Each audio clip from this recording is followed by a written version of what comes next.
ဒါကြရင်လေတိုင်းပြည်ကဘာလဲဆိုတော့ခင်ဗျာပြောနေတော်လိုင်းရေးဆိုဘာတော်လိုင်းရေးမှမဟုတ်ဘူးဗျအဲ့တော့သိစီကျွန်တော်တော်လိုင်းရေးမဟုတ်ဘူးဟုတ်လားမဟုတ်လားအခုလာရှိုးဖြစ်စဉ်ကြည့်လိုက်အခုကျွန်တော်လာရှိုးရေးကိစ္စရိုးရိုးလေးပြောမယ်လာရှိုးကိစ္စပြောမယ်လာရှိုးဖြစ်စဉ်ကြည့်လိုက်တော်လိုင်းရေးဆိုပြောခဲ့ကြတယ်နော်ဆက်အာဏာရှင်ပြုတ်ကြရေးလို့ပြောခဲ့ကြတယ်အခုလာရှိုးရဲ့နောက်ဆုံးအခြေအနေကိုကြည့်လိုက်တော့ PDF တွေ NUG အုပ်စုတွေဘယ်ကြောင့်ကတ်သွားလဲ NUG PDF ကပြောတယ်နော်လာရှိုးမှာပကဖာတွေရှိတယ်လို့ဦးထွန်းထွန်းဟင်းကိုဦးထွန်းထွန်းဟင်း NLD ကဦးထွန်းထွန်းဟင်းကိုသူတို့ကဲထုတ်ထားပြီးလို့ဘာဖြစ်ပြီးညာဖြစ်ပြီးလို့ပြောကြတယ်ကဲပမာတော့အခုလာရှိုးပကဖာဘယ်ရောက်သွားတော့အခုတကယ်လဲဟိုကစစ်တပ်ကပြန်လဲဝင်လာပြီးကြည်သာတစ်ချက်တော့မဟုတ်ဘူးစစ်တပ်ကပြန်လဲဝင်လာအောင်အကုန်လုံးဘယ်ရောက်သွားလဲကြက်ပြောင်းပျောက်သွားတယ်ဆိုတော့တော်လန်ရေးလို့သူတို့ကြွေးကြော်ထားပြီးတော့အစစ်အရာရှိပြုတ်ကြရေးတကယ်မှန်တယ်ဆိုရင်အဲ့လာရှိုးကပြန်တိုက်လေတိုက်လဲမတိုက်ဘူးအခုအဲ့မှာတေဝါတဲ့အညာသား PDF တွေအလောင်းတွေက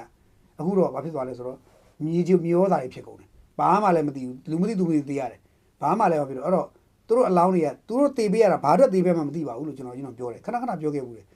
ဒီကိုကန်အုပ်စုတွေဟိုးအုပ်စုတရုပ်စုတွေမြောက်ပိုင်းအဖွဲ့တွေတိုက်တယ်ဆိုတာက PDF တွေကိုဂျားကန်ခုတုံးလုပ်ပြီးကွန်ဒုံးလို့ကျွန်တော်ပြောခဲ့တာကွန်ဒုံးဆိုတဲ့သုံးလို့ကျွန်တော်ပဲစာသုံးတာဒီကောင်တွေကွန်ဒုံးတွေလို့ဆိုဒီကောင်တွေလိုသုံးခံလိုက်ရတာပြီးတော့လွတ်ပစ်ခံလိုက်ရတာအခုတော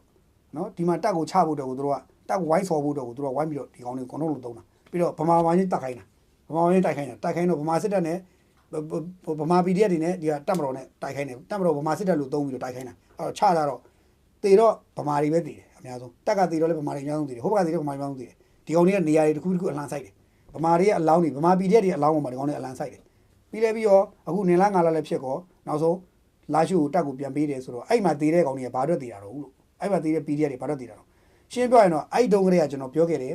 မောင်ဆောင်ခရဲ့ NUG ရဲ့အဲ့နှစ်ဖွဲ့ကနော်ကရား PDF ဖွဲ့ဒီသုံးဖွဲ့ကကိုကန်ကိုလူရောင်းစားတယ်တစ်ချက်လူရောင်းစားတယ်ဒါပေမဲ့လူရောင်းစားတာရိုးရောင်းမစားဘူးတော်လိုင်းရေးဆိုတဲ့ခေါင်းစဉ်နဲ့ရောင်းစားတယ်လို့ကျွန်တော်ပြောခဲ့တယ်လူရောင်းစားတယ်ဘယ်လိုရောင်းစားလဲငါတို့ကနေပြီးတော့တော်လိုင်းရေးအတွက်လာပြီးလူငယ်1000လာပေါင်းမယ်အဲ့1000တော့မင်းဘယ်လောက်ပေးဆိုတော့ခေါင်းဆောင်မဲ့ညှိထားပြီးပတ်စံဘယ်လောက်ဆိုယူပြီးသွားပြီမောင်ဆောင်ကတော့ဆာယူပြီးသွားပြီပတ်စံ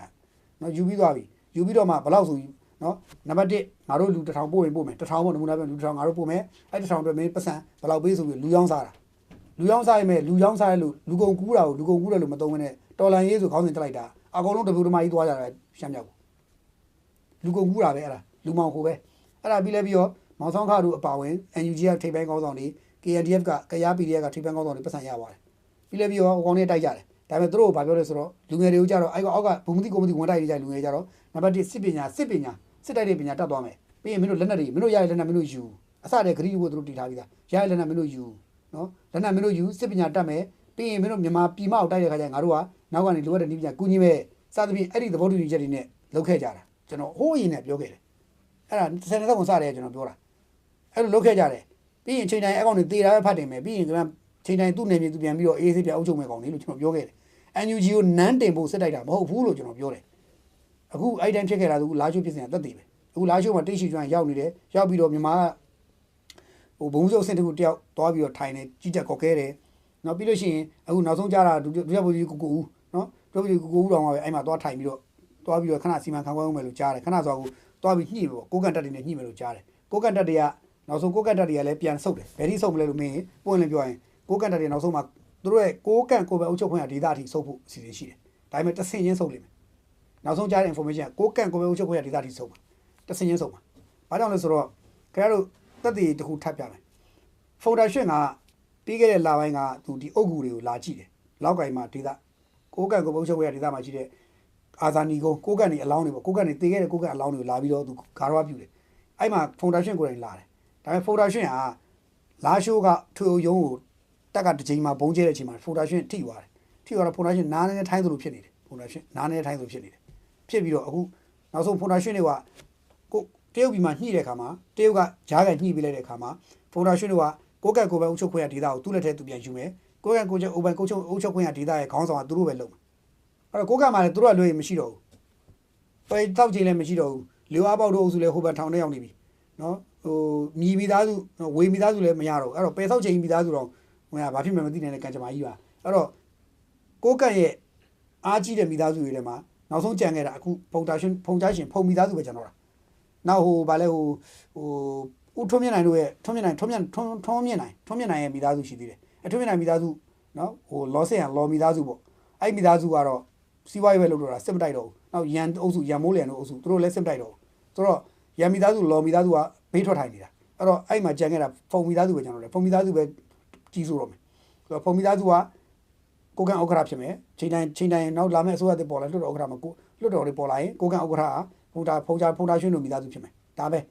နော်အဲ့သူတို့ဖြစ်လာပြီးတော့ကိုကန်ကိုပဲအုပ်ချုပ်ခွင့်ရဒေသရဲ့ခေါင်းဆောင်ကသူတို့ဖြစ်မယ်ပဲဆောက်ရွှေတို့မိသားစုပြောက်သွားမယ်အဲ့တော့တရုတ်ကဘာလဲဆိုတော့ကိုကန်ရဲ့ခေါင်းဆောင်ပိုင်းကိုပြောင်းလဲခြင်းတယ်ဘာကြောင့်လဲပဲဆောက်ခြင်းတို့အုပ်စုနဲ့ဒီမိသားစုကြီး၄စုကသူတို့တရုတ်ထောက်လိုင်းရေးတွေကိုကောင်းကောင်းပြင်းထုတ်လိုက်တော့အဲ့ဒါကိုတင်းပြီးတော့အဲ့ဖွဲ့စည်းကိုခေါ်ပြီးတော့ဟိုမှာရှင်းလာဒါပဲအဲ့တော့ဇလန်းတွေအများကြီးပဲကြားဖြန့်ဇလန်းတွေရှုပ်သေးတယ်အခုဒီနေ့တောင်မှပဲကျွန်တော်သိရတာဒီနေ့တောင်လဲချမိုင်းငယ်မှာကြားဖြန့်ဖမ်းတာလူ200 300အုပ်လိုက်ကြီးပဲတဲ့ခင်ဗျာလူလိုက်ဖမ်းတာလူ1000လောက်ကြီးပြေးတာစစ်တပ်ကလိုက်ဖမ်းတော့လူ1000လောက်ကြီးပြေးတယ်အဲ့မှာလူ200 300လောက်ပဲဖမ်းပြီးတဲ့ကမဖမ်းမိဘူးတချို့တွေဆိုစစ်တပ်ကရှိရပြင်နည်းနည်းလေးလိုက်ဖမ်းတာလူ1000လောက်ကြီးပြေးတာနော်အဲ့မှာအဆောက်အဦတွေခင်ဗျာလဲချမိုင်းငယ်မှာအဆောက်အဦတွေတကယ်ကိုမြို့ပြကြီးလူရွာကြီးတွေကရွာနဲ့မတူမြို့ကြီးလူမျိုးတိဆောက်ထားတာလဲချမိုင်းငယ်မှာဇလန်းမြုံတယ်အခုကြားဖြန့်နေဖမ်းတယ်အဲ့မှာမိတာမှခင်ဗျာရဲစစ်စစ်မိတာအဲ့ဒါကြီးအကုန်လုံးနောက်ခံ background ကဘယ်ရလာလဲဝါလာတာမိုင်းလာလာတာအဲ့ရလူတွေကလုံခြုံရေးဆောင်ပေးနေတာဒီနေ့နောက်ဆုံး update သတင်းဒီနေ့နောက်ဆုံး update သတင်းကျွန်တော်တို့ website မှာလည်းမဟောပြဘူးဘယ်သတင်းမှမဟောပြဘူးကျွန်တော်နောက်ဆုံး update သတင်းပြောတာဒါပေမဲ့အသေးစိတ်ကျွန်တော်ပြောဖို့ကစောသေးလို့ဒီလောက်ပဲချန်တာမပြီးသေးဘူးဖမ်းတာမပြီးသေးဘူးအဲ့တော့အဲ့ဒါကြီးအကုန်လုံးအဲ့ဇလန်းတွေကရှုပ်နေတယ်ဒါကြောင့်မို့လို့ချိန်တစ်ခုရောက်ရင်ကိုကန်ကိုဖုန်ဒါရှင်းကပြန်အောင်ချုပ်မှာဖုန်ဒါရှင်းကဘာဖြစ်လို့ဒီသူကိုကန်ဒေတာတွေကိုပြန်လာတာရဲလဲဆိုရင်တက်နဲ့လာရှိုးပြန်ပေးမယ်ဆိုတော့ဂရီးကိုဖြစ်တော့တက်ကလင်းတစ်ချက်တော့ဖြတ်မပြောင်းဘူးအဲ့ကြောင့်မို့လို့ तू ကလာပြီးတော့ဒီမှာသူ့လူတွေ तू ကတော့ပြုတ်ရဲတာဒါကြောင့်ဇလန်းနေအဲ့တော့တိတ်ရှိကျွမ်းတို့အုပ်စုကလည်းဒီကိုပဲလာပြီးတော့ဒီလိုလာပြီးတော့နေရာချပေးတယ်ရှင်မတိတ်ရှိကျွမ်းလာတယ်လာပြီးတဲ့နောက်